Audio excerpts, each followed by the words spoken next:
Hey there, and welcome to another Starcraft 2 campaign commentary walkthrough, lots of other fancy words. I'll be showing you how to do brutal, the brutal version of Cutthroat.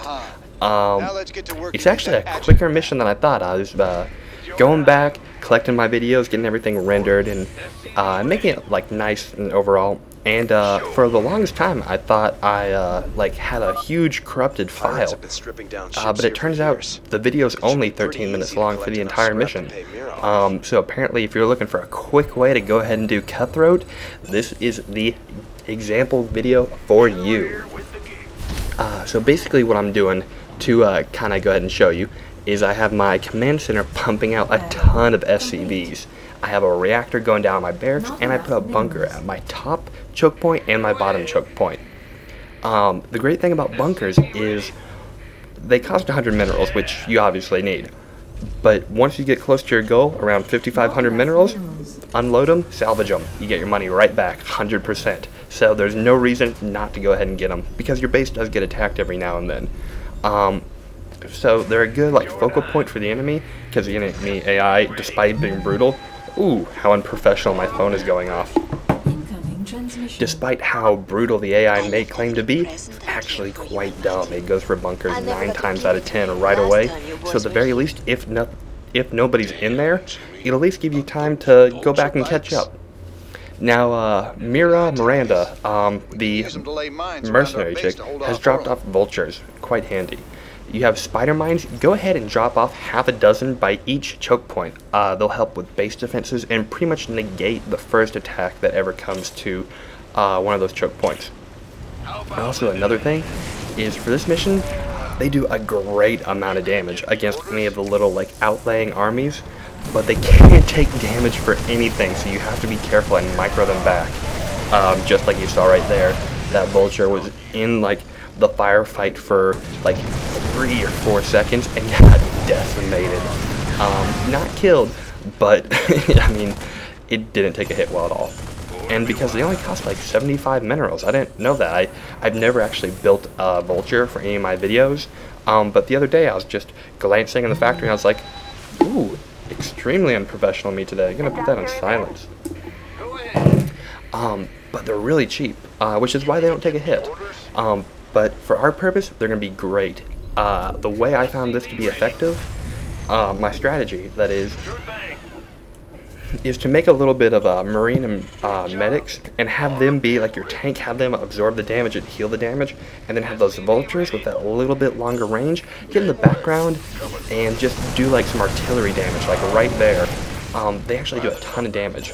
And they're quick and nimble and can help you pick up all those minerals that you will need. Now, to go ahead and make it clear in case you didn't notice, Orin has 3 bases that are constantly making money. The quicker you take those out, the slower or the longer it'll take him to reach his goal, which is the contract for the mercenary chick. So taking them out sooner, always good.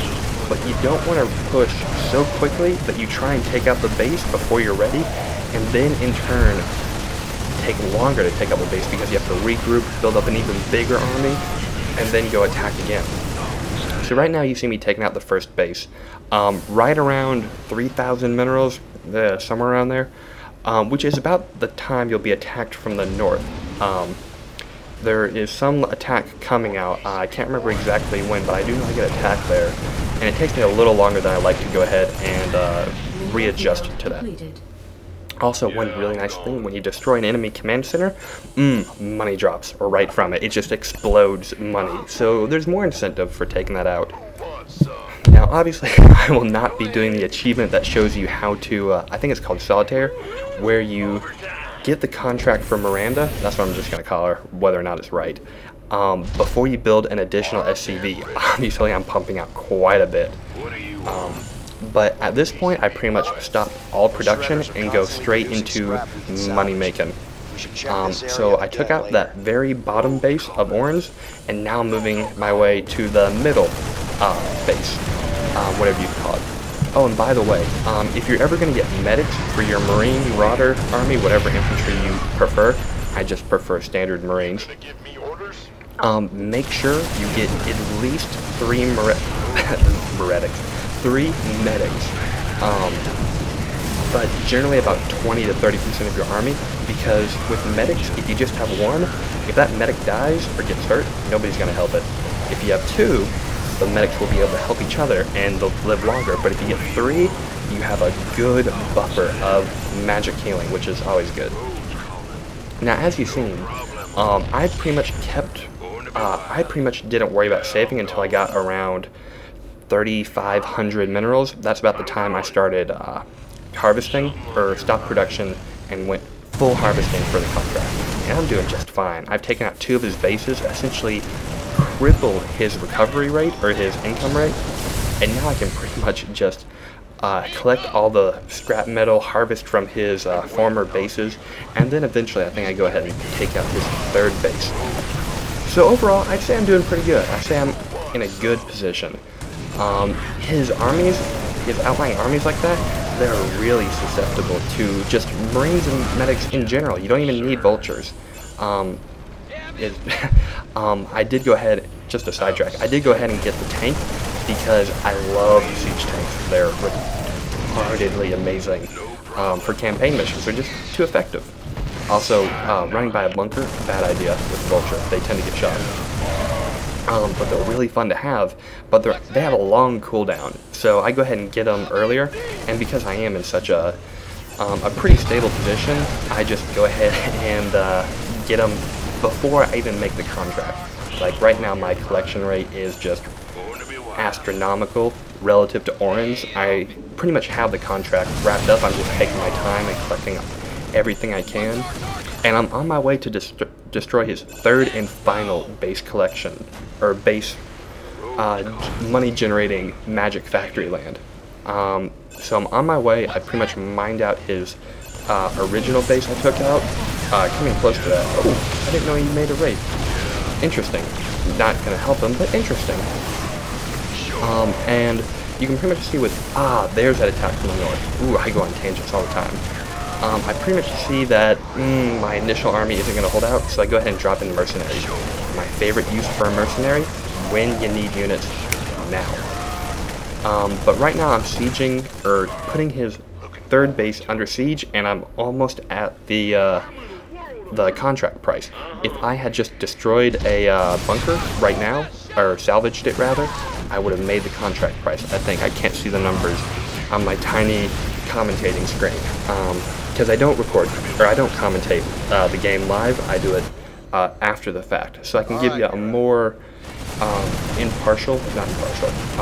a more active commentary, so I'm not like split between 2 things. I do it for you because I care, and because my commentaries would be atrociously boring. If I tried to divide my attention, it'd pretty much be me going, and then you hear like the keyboard going in the background, and you don't want to listen to that, because it's just me essentially audibly drooling on the microphone, and keyboard sounds going off. So I am just about ready to put this attack underway. I'm going to go ahead and buy a whole bunch of mercenary units, because I love the mercenaries. They're cost effective, they're food effective, they look cool, and they have amazing names. So no reason not to get them. So I'm getting him, I'm kind of bringing my army all together, and at this point, the mission's won.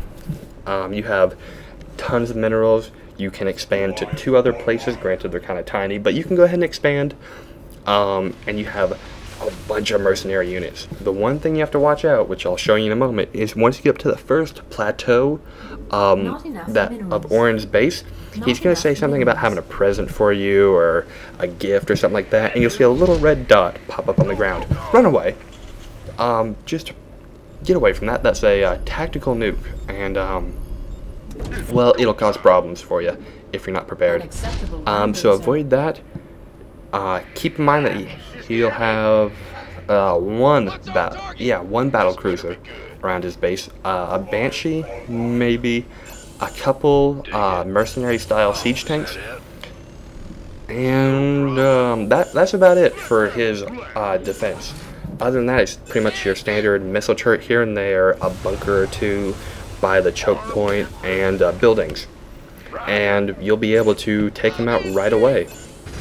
and I'm building up supply depots because I decided for this playthrough of Cutthroat, because I've done a few of them, I just wanted to get one steamroll army and be done with it, just have it be like a cool, epic battle that I really wouldn't have to micro with. So I've exited the choke point on my base, which means I'm probably on my way to attacking. But the telltale sign that I'm ready to attack is when I empty out my bunkers, because you know there's no point to remove defense for offense unless you're about ready to go hard-hitting offense.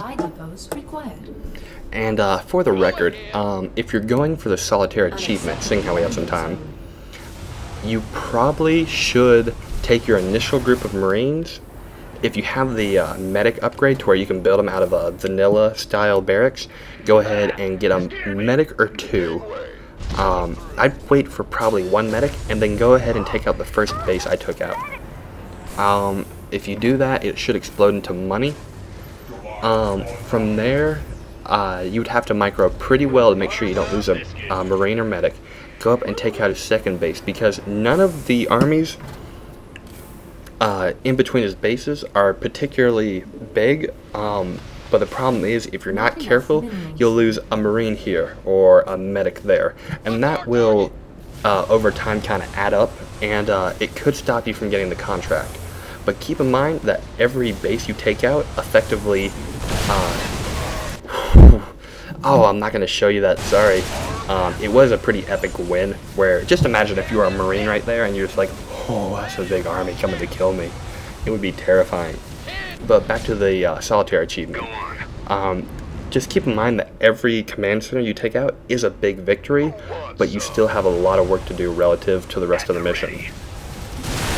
So it could be done. I just never found the time to, I never found the need to go ahead and do it. It always seemed like it was just one achievement, and I'm not too much of an achievement whore. But if you are, there's no shame in that, and go ahead and do it and enjoy it.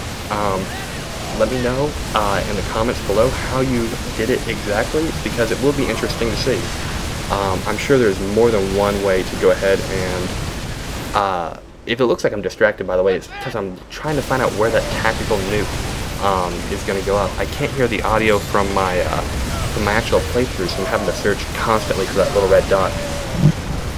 But go ahead in the comments below, tell me your strategy of how you got solitaire, or one you've heard that seems pretty substantiated and like it'd work out really well. Because I'm interested, and at some point I'm probably going to go through and pick up the achievement. Because I guess I am a delayed achievement whore, just not like right up front about it. But I guess there is no tactical nuke coming down. Or maybe I missed it, and maybe I'm just going to look like a fool on the internet, which never happens. But at this point, the video's done. I'm about to go ahead and win the mission. It was a quick 13 minutes of real time. Not sure about game time. But this has been Tyler for Shock Starcraft 2 Guide. Thanks for watching. Good luck.